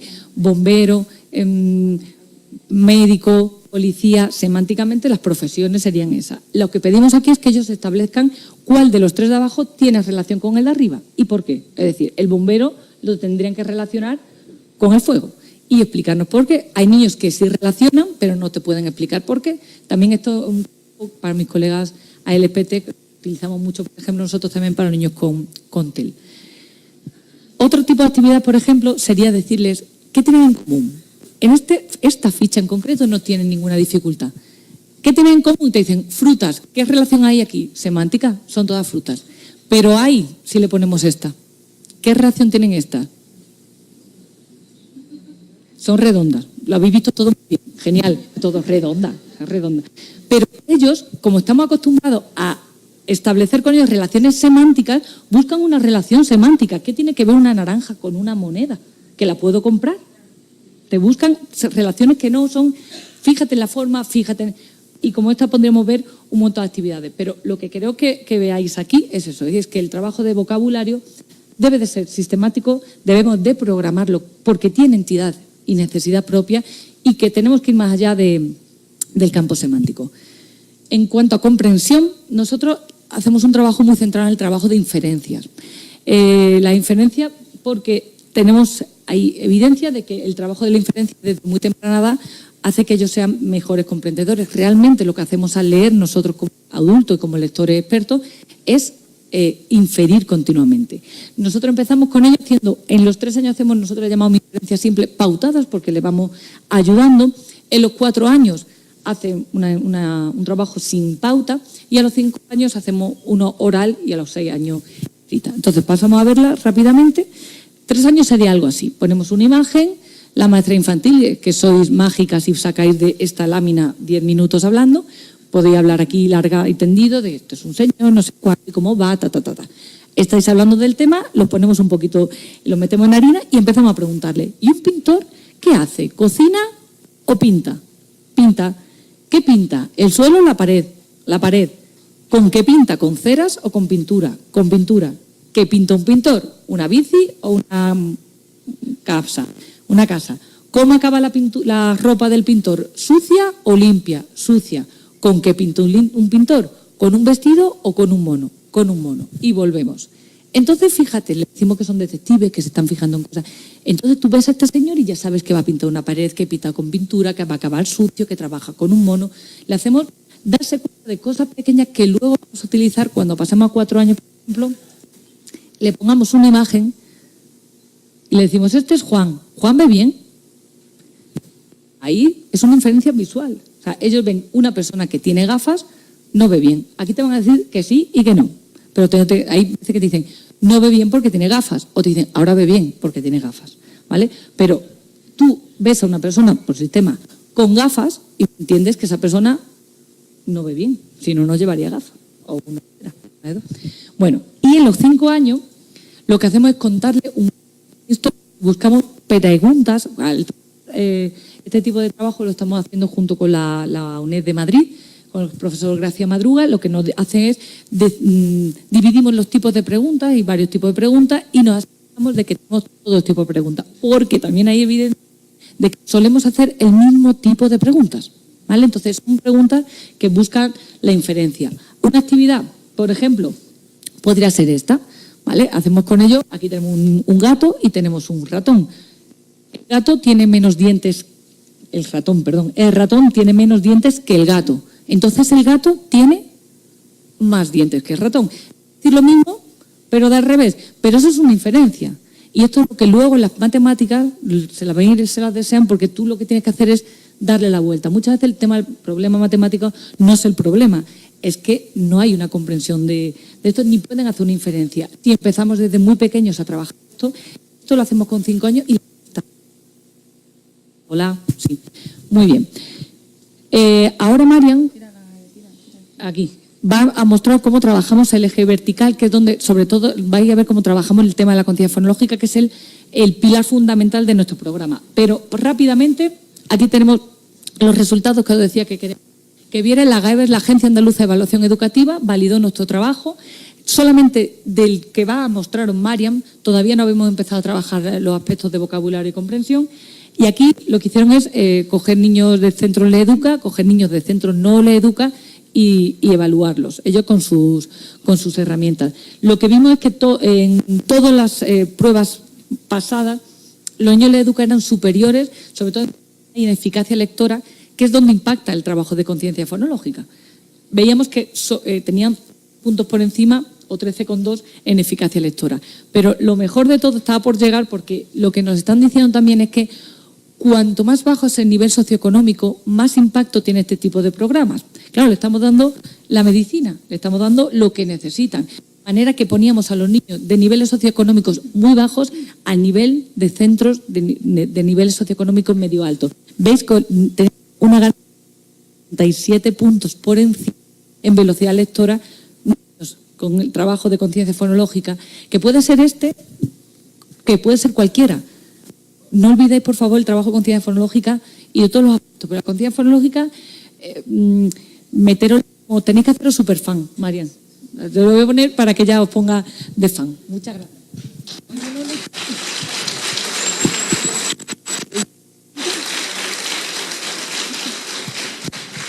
Bueno, yo lo voy a intentar transmitir con toda la pasión que siento por este proyecto, igual que todos mis compañeros.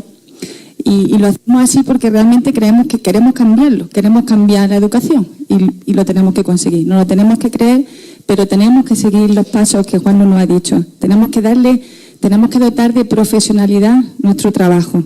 Y para eso nuestras intervenciones educativas en clase tienen que estar refrendadas por esa práctica y esa evidencia científica. Si no, no vamos a llegar a ningún sitio. Si no, no vamos a cambiar nada. Si no, lo más importante, no vamos a ayudar a los niños. Y íbamos a quitar esto de los resultados estos de la GAEB, como no íbamos tan mal de tiempo, decimos, venga, quítalo. Y le estaba haciendo ya y me digo, no, tira para adelante, porque esa es otra de la gran vaca. Es decir, este pequeño estudio que la Junta de Andalucía hizo sobre el programa, es fundamental que lo sepáis. Es decir, el programa funciona porque hay alguien que vino a medir, ¿no? Lo que estaba terminante diciendo Juanlo, hay que medir todo, hay que comprobar si funciona o no funciona. Y si este programa no funcionara, pues estaría guardado en un cajón y no serviría. Y no estaríamos aquí y en media España intentando transmitirlo. ¿De acuerdo?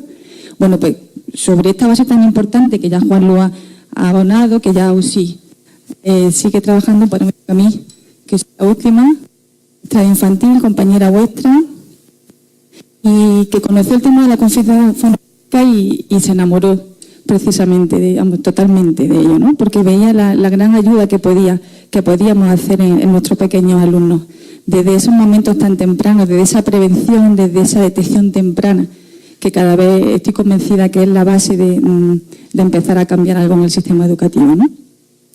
Y hay que empezar por una definición, hay que empezar por saber qué es lo que es. También otra vaca que nos pasa a los maestros, llenamos nuestros diarios de trabajo, de actividades que no sabemos a dónde nos llevan, porque no sabemos qué teoría hay detrás, de nuevo. Y si uno trabaja con conciencia fonológica, lo primero que tiene que hacer es sentarse y decir, ¿qué es esto? Y comprender una definición. Y en función de cómo yo comprenda esto, yo puedo llegar a mis alumnos, porque yo controlo mi trabajo. Improviso sobre mucho trabajo detrás, sobre mucho estudio detrás. Y eso sí que es responsabilidad nuestra, nadie puede hacerlo por nosotros.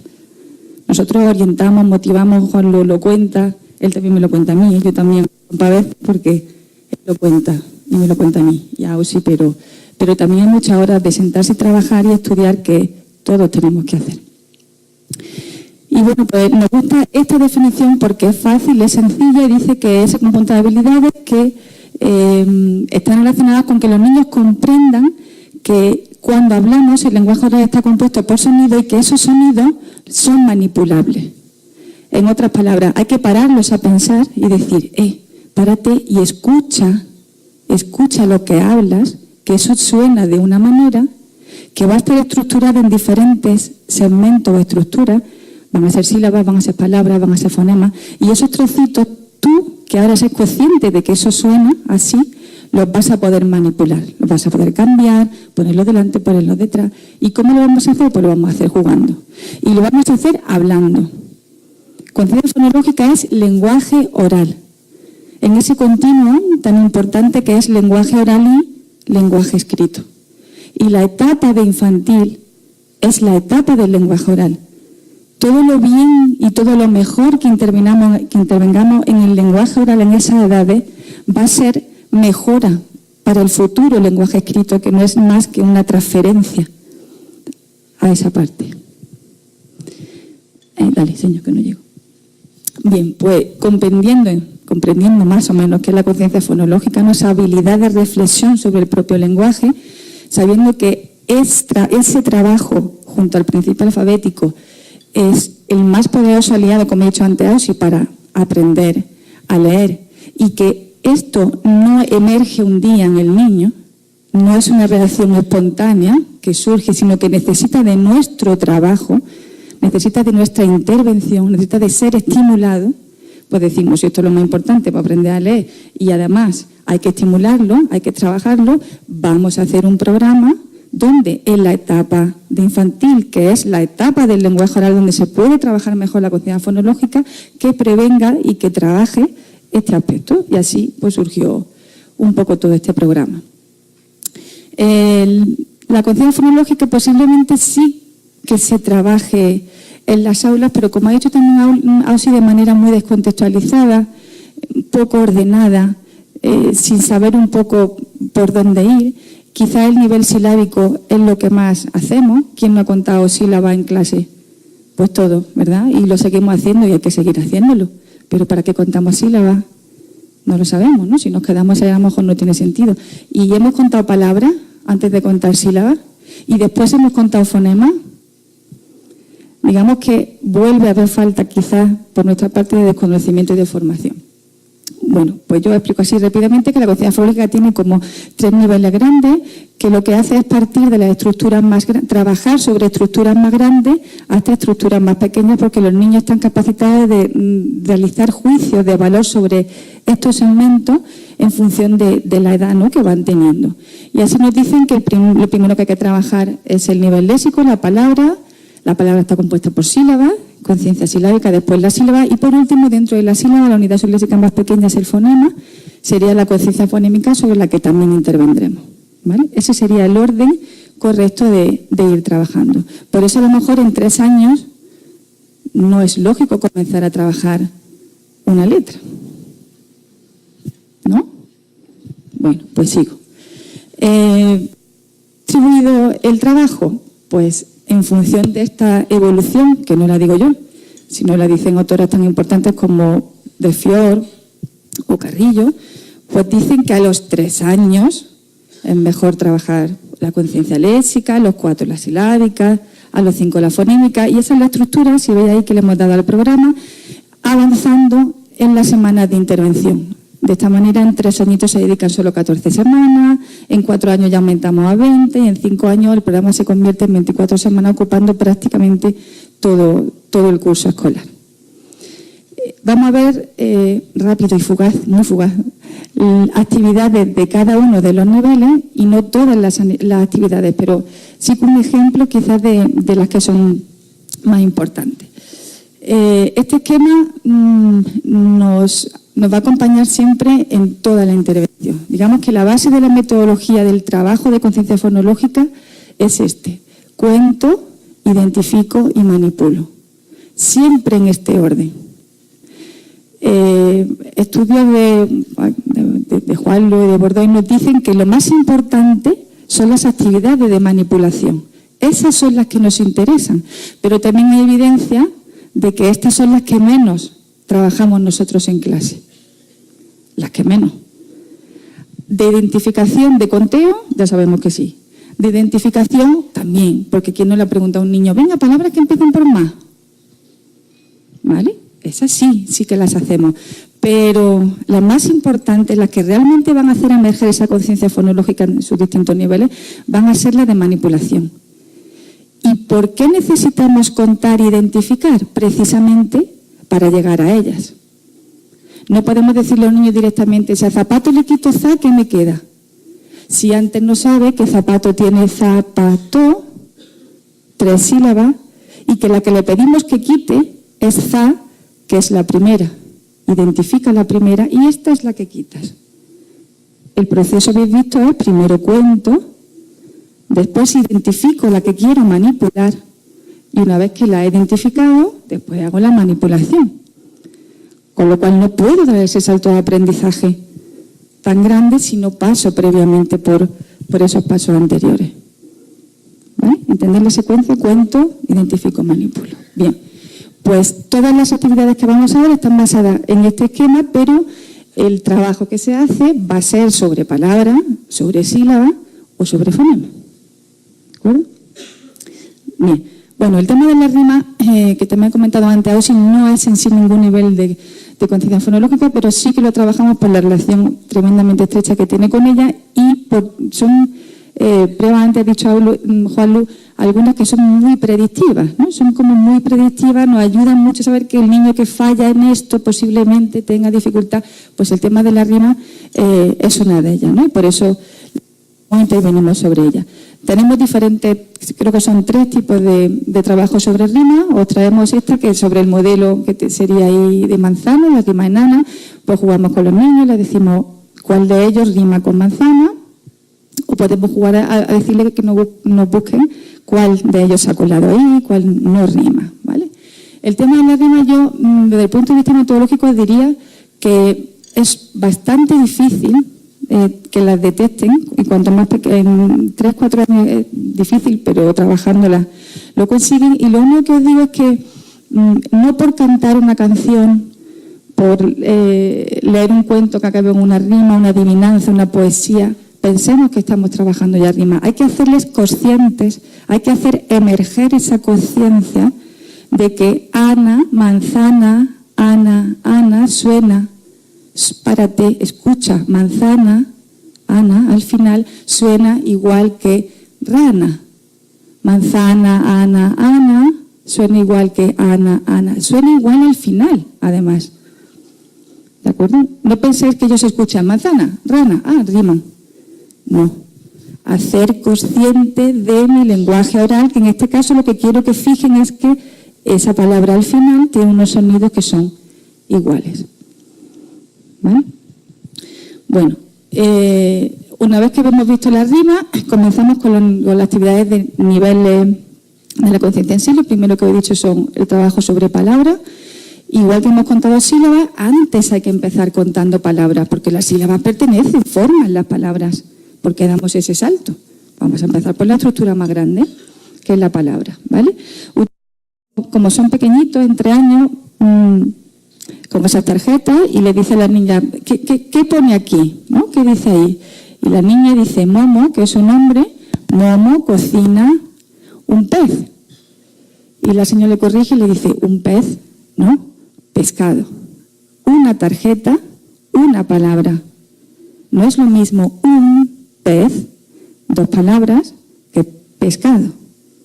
Cada tarjeta representa un pescado. ¿Qué pasa cuando pasan a primaria y empiezan a escribir y juntan artículos con palabras? Porque previamente, en este momento, no se le ha parado a pensar, a decir, piensa cuántas palabras tiene esa frase. Y cada palabra tiene que estar separada de la siguiente. Si previamente han hecho esta reflexión a nivel oral, cuando tengan que transferirlo a lo escrito, no cometerán tantos errores. ¿Veis? La importancia del trabajo previo oral. ¿Vale? Bueno, y entonces pues va diciendo, vale, ¿y si quitaba una carta y decía, ¿y si quito pescado? ¿Ahora qué dice aquí? Pues dice, Momo cocina. ¿Y si quito ahora el sujeto? ¿Y si quito a Momo? Pues cocina pescado. ¿Veis? Vamos contando las palabras que van quedando, a veces más, a veces menos. Le pedimos posiciones y cuento, identifico. ¿Cuándo se escucha Momo? Momo cocina pescado. Momo se oye la primera. Identifico posición, ya con la palabra dentro de una frase. ¿Vale? Y si quito Momo, manipulo. He contado, he identificado dónde está y ahora quito. Pues ahora queda cocino, pescado. ¿Vale? No me da tiempo a explicar más. Bien. Una vez que hemos trabajado con las cartas de forma manipulativa, pasamos a la misma actividad, pero a nivel un poquito más, solamente con este tipo de fotografía. Le decimos la historia, esta puede ser Blanca Salta, y los cuadrados de abajo representan las palabras que antes han contado. ¿Cuántas palabras tiene la historia de Blanca Salta? Pues 2 cuadraditos, 2 palabras. Pasa, señor. Bien. Habría otra, digamos, como la parte final de este control de palabras, que es muy importante, que serían los dictados gráficos, donde los niños ya pueden identificar las palabras con algún tipo de grafía. Un palo, un punto, blanca, salta, serían 2 palitos. No pueden escribir, pero sí pueden representar de forma gráfica, con un simple palo, esa palabra, ¿vale? Para no juntarla, para todo esto que hemos comentado. Las actividades de manipulación de la palabra pues serían las sumas y las restas. Partiríamos de 2 palabras, rascacielos. Si las juntamos, saldría rascacielos. Párate, escucha, rascacielos. Es todo el rato un trabajo de párate y escucha y piensa que estás escuchando, qué sonidos, qué palabras en este caso. ¿Vale? Bien, y lo mismo con la resta. Si abre lata le quito abre, no, le quito lata, me queda abre, ¿de acuerdo? Cuento, identifico y manipulo. Pasamos a 4 años, el mismo esquema, con muchísimas más actividades, ya son 20 semanas en 4 años el trabajo, y volvemos a mantenemos esta intervención, pero pasamos a trabajar ahora con sílabas. Todo el trabajo ahora se vuelca, se hace sobre la sílaba. Cuento sílabas, que esto no hace falta explicarlo porque ya lo hacemos muy bien. Identifico posiciones, en este caso el modelo sería mochila, la sílaba mo en posición inicial. Y vuelvo a repetir, es un trabajo oral. Lo digo porque a veces nos da la sensación que cuando estamos explicando el problema, los maestros rápidamente ven la mo escrita en la pizarra. O ven la mo pidiéndole a los niños que la escriban, o ven la mo diciéndole a los niños, léeme, aquí ponemos. No queremos todavía lenguaje escrito, solo lenguaje oral. Piensa, escucha que mochila suena mo. Es mucho más difícil para un niño que no lee todavía hacer ese trabajo que en nuestra cabeza lectora, que aparece mo aquí rápidamente escrita. En la suya no aparece nada todavía. Pero aparece un sonido que es lo que queremos que ellos escuchen y sepan reconocer. Nada escrito, hasta cuando llegue su momento. ¿Vale? Bueno, pues identificación de posiciones iniciales, sílaba inicial, pero también trabajamos posiciones finales, porque no le preguntamos nunca a los niños palabras que acaben por mo. Siempre posiciones iniciales, pues la sílaba no está siempre en la primera. Hay sílabas que están al final y sílabas que están en medio. ¿De acuerdo? Hay que hacerles conscientes de todas esas posiciones, de cómo suenan en cada momento, en cada sonido y en cada lugar.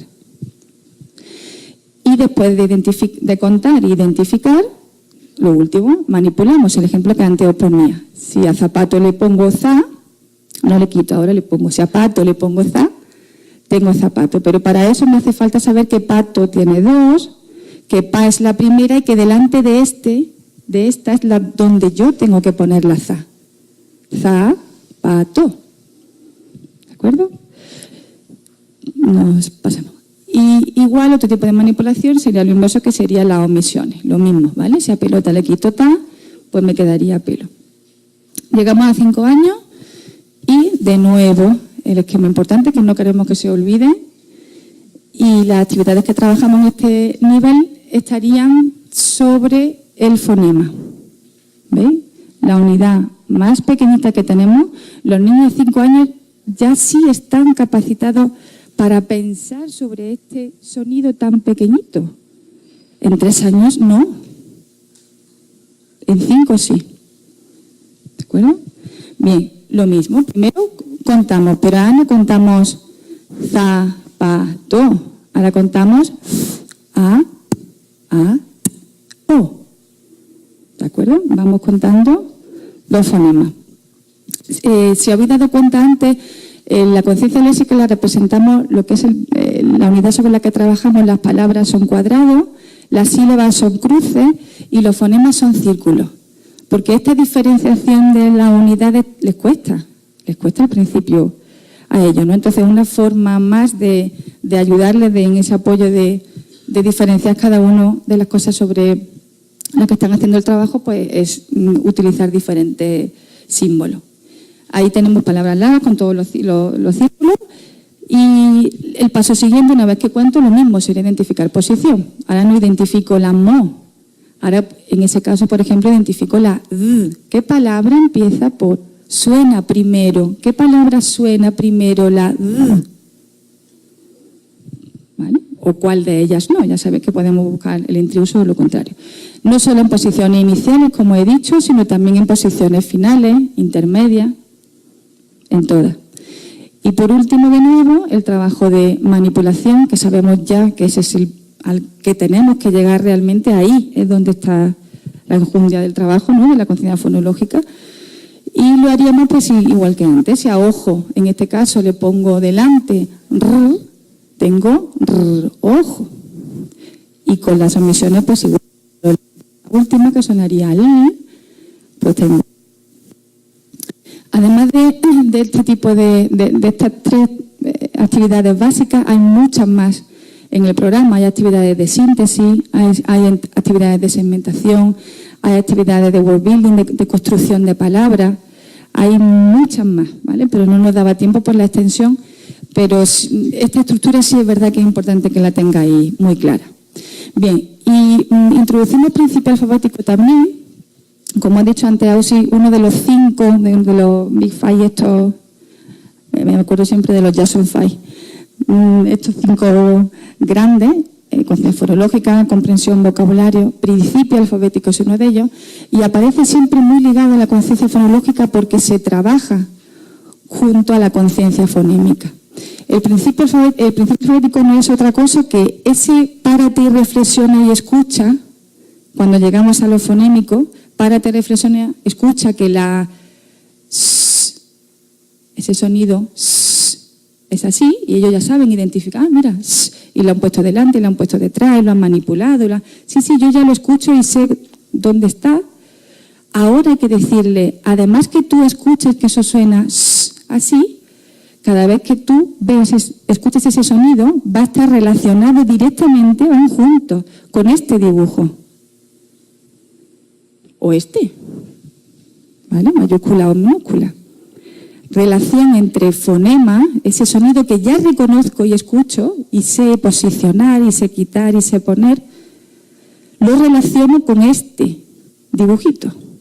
Entonces se llama S, porque las letras tienen nombre, como tú y como yo. Suenan S, cada una de una manera, y se escriben de esta manera. Muy importante, de cada letra, de cada fonema, trabajar esos 3 aspectos. Quizás de todo el más importante es su sonido, sin duda, porque enseñarle su nombre, nosotros no leemos deletreando, nosotros no leemos P-A-T-O, decimos P-A-T-O, pato, ¿de acuerdo? ¿Vale? Ahora, es importante también saber, el nombrado de la letra también otro tipo de pruebas importantes, pero los 3 aspectos, suena, se escribe y se llama, ¿vale? Y vamos a poner también un vídeo muy chulo que tenemos para que vean los niños cómo lo van haciendo. Algunas de las actividades de principio alfabético, aparte de las nubes, o por ejemplo, estas nubes que hay grandes donde ponemos muchas letras y les decimos a los niños, rodea o pega una pegatina o colorea la letra que suena L. Y entonces ellos van creando esa conexión de suena L, se escribe así, y van rodeando suena L, se escribe así. ¿Vale? Muchas veces verbalizamos en voz alta, vamos a decirlo, suena L, se escribe, y van creando esa conexión tan importante de principio alfabético. Además de este tipo de cosas, yo creo que eso sí se hace, quizás ha sido menos, pero se trabaja un poco más en la escuela, pues en el programa tenemos actividades como estas, donde ya, después de este largo trabajo de conciencia léxica, silábica, fonémica, de trabajar, de pensar mucho sobre el lenguaje oral, de hacerlas conscientes de todo esto, ya sí están preparados para decirle qué pone aquí. Y entonces le decimos, ¿qué pone ahí? Y ellos dicen, señor, esa letra suena y esa o.